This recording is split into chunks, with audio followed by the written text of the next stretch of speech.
What's up everyone, and welcome back to my channel. So today I'm going to be sharing my top 5 tips for maximizing your beauty business. So if you are interested, just keep on watching.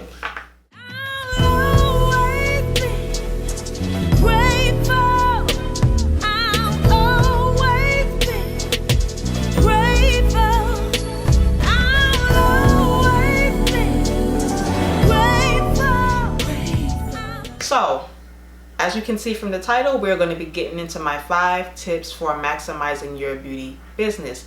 If you are a makeup artist, a beauty professional, here are 5 ways that you can really help to maximize your business. So my first tip is to offer one-on-one classes. If you are a beauty professional, a beauty consultant, a makeup artist, if you are an expert in your area of expertise, then I highly suggest offering one-on-one clients.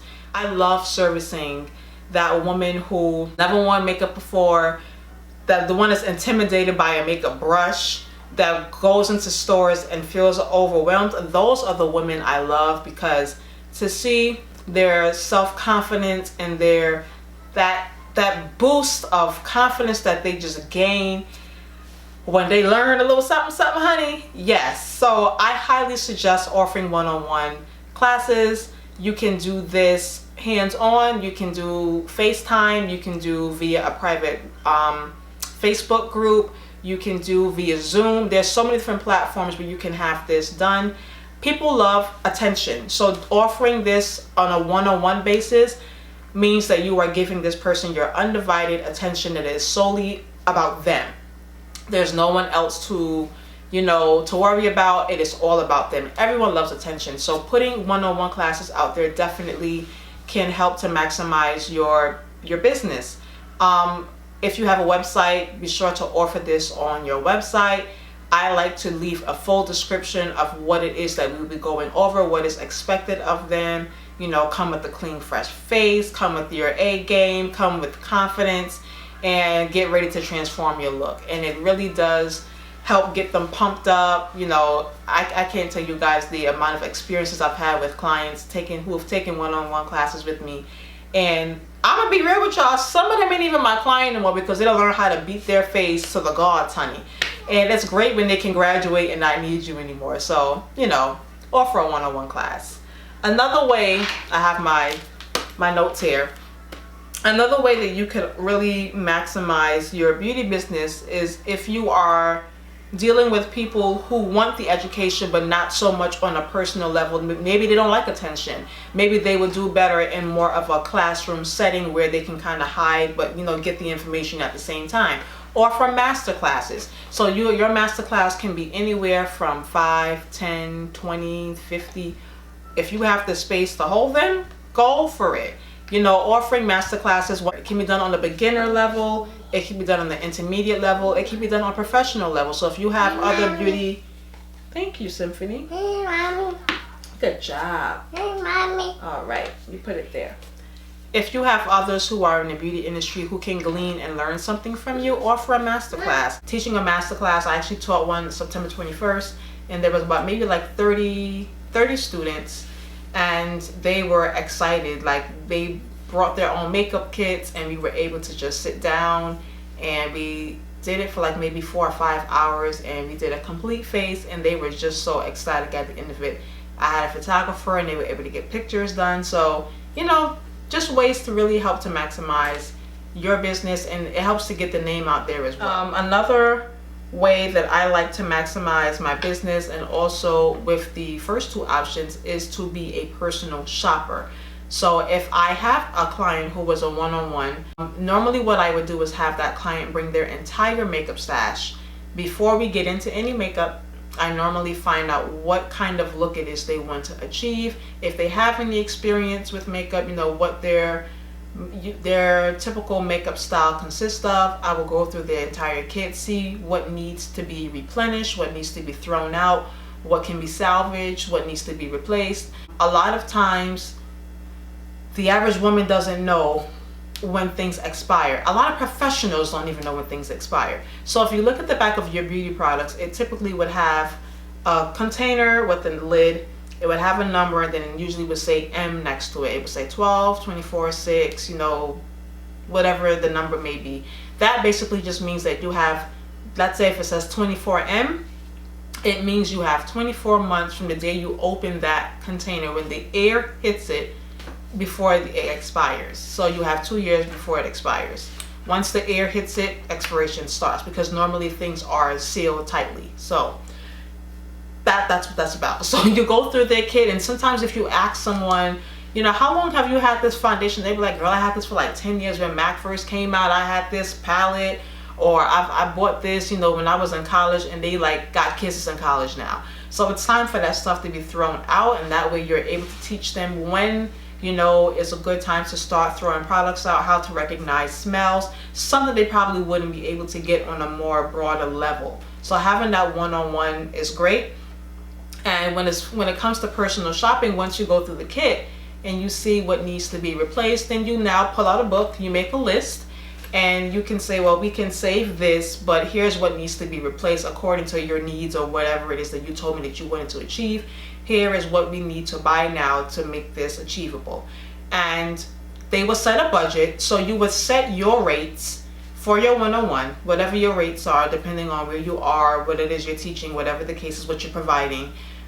You can set your rates. And then when it comes to personal shopping, I highly suggest doing this charging by the hour. So let's say now you have someone with $100 budget and they just need to get basics, foundation, powder, a concealer, maybe a lipstick and a lip pencil.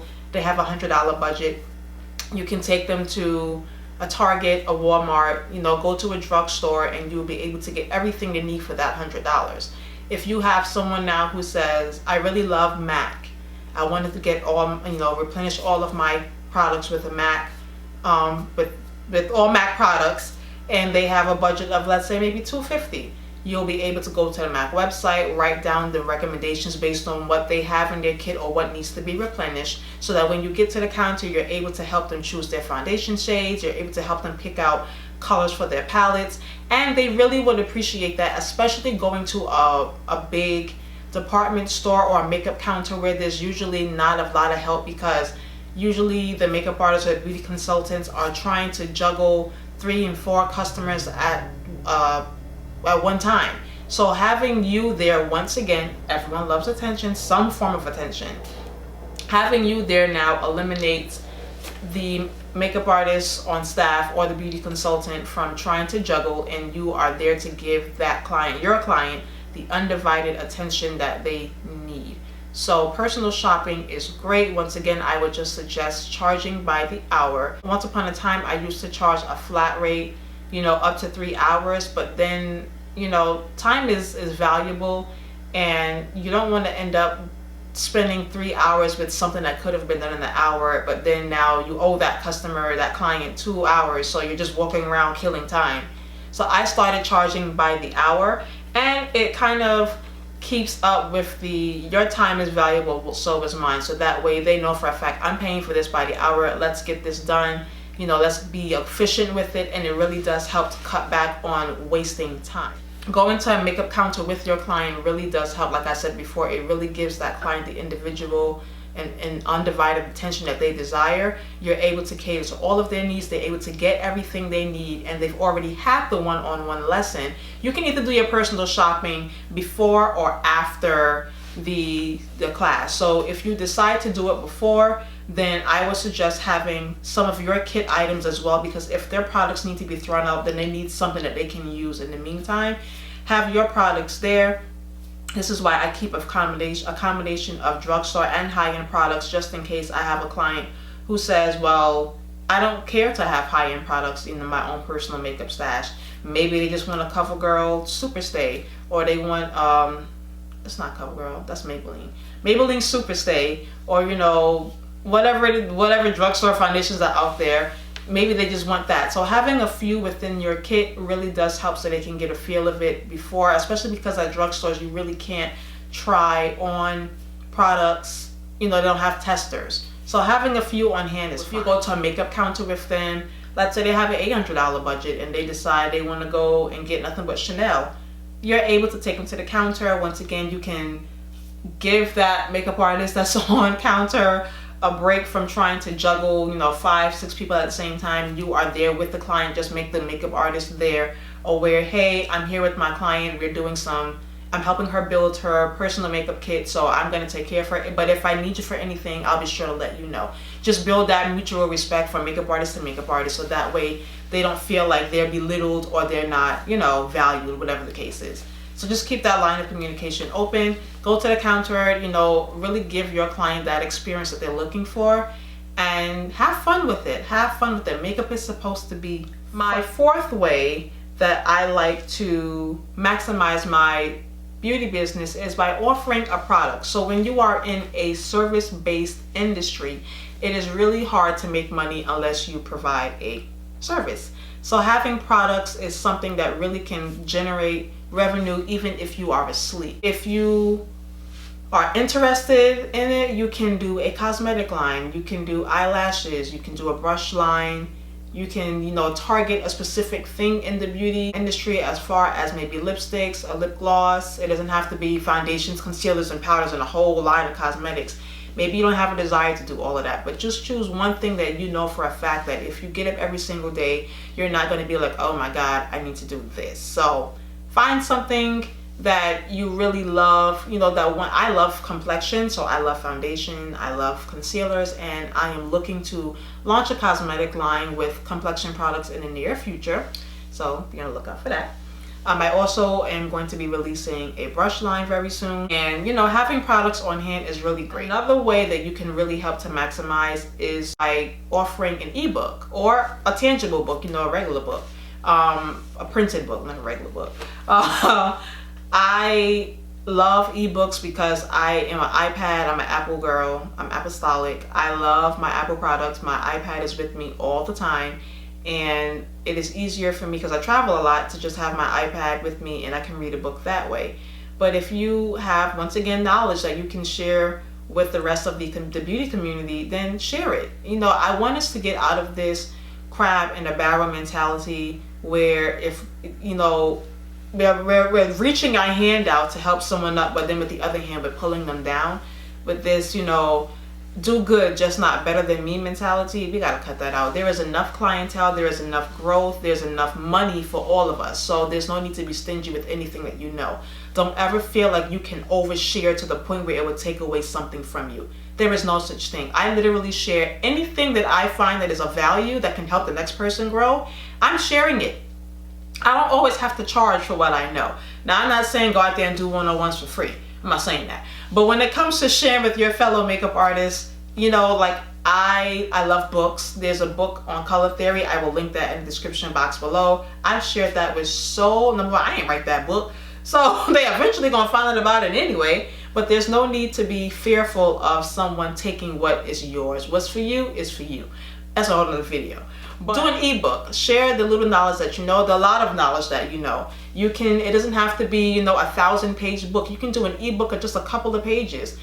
Top 10 tips for the woman on the go. Or if you're a hairstylist, you can do my top 10 under $10, whatever the case is. You can do something targeted towards the holidays. Like if you're a mom, I'm a mom of 5, and my kids like to eat, y'all. So I'm always with crock pots. I plan to release a simple recipe book with just crock pot meals for the busy mom on the go or the mompreneur, whatever the case is. If you want to take that idea, go ahead with it, because I'm quite sure your ideas are going to be totally different from mine anyway. So, there's just so many different ways that you can maximize on something. Don't put yourself into a box.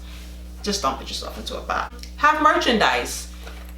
Maybe you like t-shirts or sweatshirts or hoodies, pullovers, tumblers, coffee mugs. What are these things called? The aprons and capes that that we wear in the beauty industry with different sayings on them. I have a makeup group on Facebook called The Kiss in Makeup, and one of my admins, Kenza, is great with our merchandise. Like, she has a cup where it says like coffee and contour, so I have one of those mugs.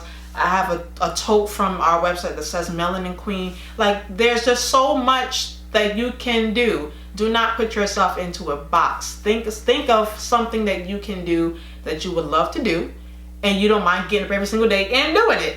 You know, I always tell folks to find the void and fill it. So what is it that is needed within the area that you operate in that is needed that you can fill? Think of it. I'll give you 5 more seconds.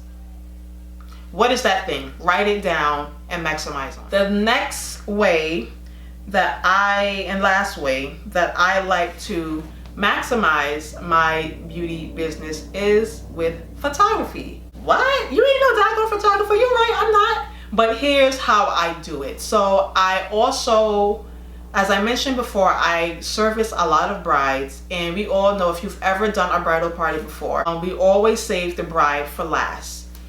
And most of the time the bride is running around, she's doing things, and you're servicing the bridal party, and all of this behind the scenes action is going on. The bride usually isn't there to experience it with the girls.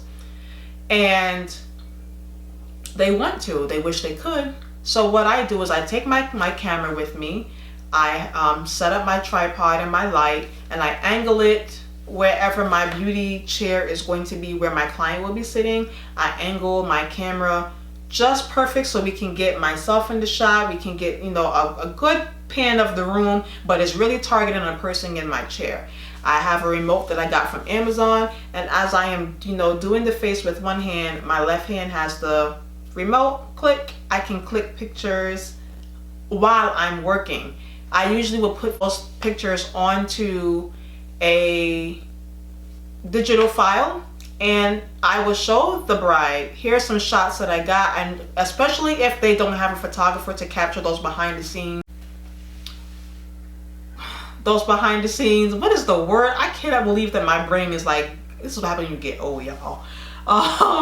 If they have not booked, most of the time a bride will book a photographer for when she's getting ready to have her makeup done. So he'll come right, you know, within that last hour or two before they're ready to leave to go to the ceremony or to take pictures, whatever the case is. So you having those pictures behind the scenes really helps the bride to have something to look back and say, wow, yeah, I really did all of this. And it gives her a chance to feel like she was there. So I will put this stuff on a digital file and I will offer it to the bride for a specific price. And 9 times out of 10, I've only had one bride who turned it down. And that was only because she really didn't have the excess funds to get it, and I just gave her the pictures. But other than that, I've never had a bride who turned down those pics, because once I send like maybe 1 or 2 pics of what I captured, they want to see the rest of them and they will pay for them. So that is another great way to maximize.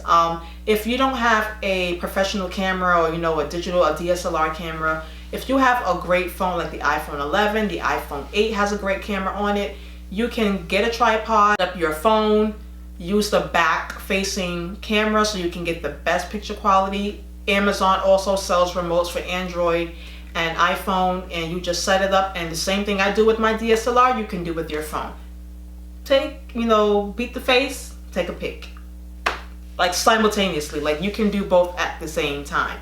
So there's just different ways that you can stand out from the rest and are from, you know, the other professional makeup artists in your area, and it will always keep you in demand, because I can't tell you how many times a bride will text me like weeks or months later like, I'm still cracking up at these behind the scenes shots that you gave me. Like, it gives them, like, yes, they love their pictures that they paid for, you know, from the original photographer at the ceremony, at the reception, but the fact that now they have a keepsake, something as so treasured as the behind the scenes that they were not there for, because they were at the ceremony, they were at the reception. So the pictures there are valuable, yes, but when you can offer something that they weren't a part of, that is priceless. So keep that in mind as well. Well, that is the end of my video. I really hope that you guys have enjoyed this. If you have any questions, please don't hesitate to leave them down in the comment section down below. Don't forget to like, comment, and subscribe to this new channel. If you follow me from the old one, y'all know that channel is done, baby.